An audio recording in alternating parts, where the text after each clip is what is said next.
அனைவருக்குமே வணக்கம். சற்று முன் கிடைத்திருக்கக்கூடிய ஒரு மிக மிக முக்கியமான செய்தி ஒன்று வெளியாகியுள்ளது.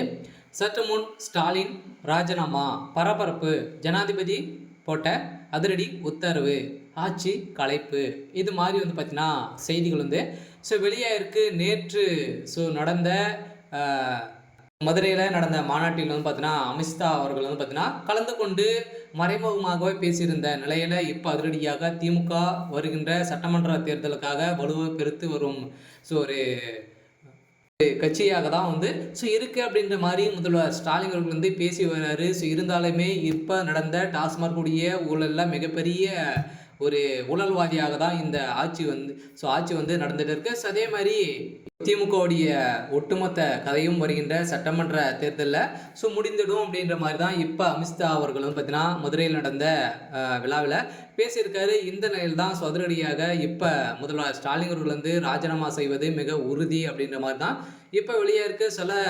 2026 தேர்தல் வெற்றி பெற்றதுமே பார்த்தீங்கன்னா திமுக மொத்த அமைச்சரவையுமே ராஜினாமா செய்ய போகிறதாகவும் ஒரு தகவல் வெளியாகி வருது.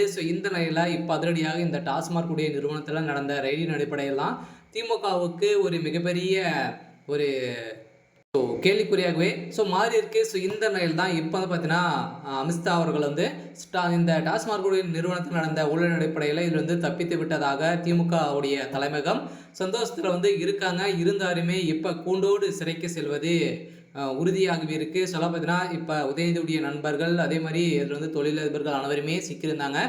கூண்டோடு இப்போ திமுகவுடைய தலைமையகமே அதிரடியாக கைது செய்யப்பட போகிறாங்க அப்படின்ற மாதிரி தகவல் வெளியாகி வருது. இந்த நிலையில் தான் இதற்கு கண்டுகொள்ளாத முதல்வர் ஸ்டாலின் அவர்கள் திடீர்னு ராஜினாமா செய்ய போகிறதாகவும், அதே மாதிரி பார்த்தீங்கன்னா இப்போ தமிழகத்தில் ஆளுநர் ஆட்சி வரப்போகுது அப்படின்ற மாதிரி ஒரு பேச்சுவார்த்தை நடந்துட்டு இருக்கு.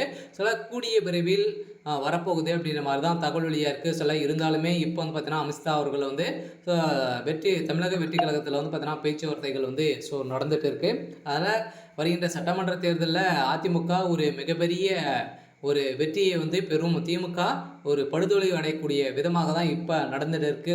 இருந்தாலுமே இப்போ முதல்வர் ஸ்டாலின் அவர்கள் இந்த டாஸ்மாக் உடைய நிறுவனத்தில் நடந்த ரைடின் அடிப்படையில் தான் திமுகவுடைய கூட்டாரமே அழியக்கூடிய விதம் இப்போ வந்திருக்கு இல்லையா. பார்த்தீங்கன்னா உதயநிதி துணை முதல்வர் ஆனதுலேருந்தே திமுகவுடைய பாதி கனவு போயிடுச்சு. இந்த நிலையில் இப்போ அதிரடியாக திமுக சேர்ந்த நண்பர்கள் உதயநிதி ஸ்டாலின் அவர்கள் துணை முதல்வர் ஆனதிலே அவர்களுடைய நண்பர்களை அனைத்துமே பிழைக்க வைக்கக்கூடிய விதமாக நிறைய ஊழல் பட்டியலில் அவருடைய நண்பர்கள் தான் சிக்கியிருக்காங்க. இந்த நிலையில் தான் இப்போ அதிரடியாக முதல்வர் ஸ்டாலின் அவர்கள் கைது செய்யப்பட போகிறதாக தகவல் வெளியாக இருக்குது. சரி, ஓகே. இன்னைக்கான அப்டேட் பார்த்தீங்கன்னா இதுதான். மறக்காமல் நம்மளுடைய சேனலை சப்ஸ்கிரைப் பண்ணி சப்போர்ட் பண்ணுங்கள். தேங்க்யூ.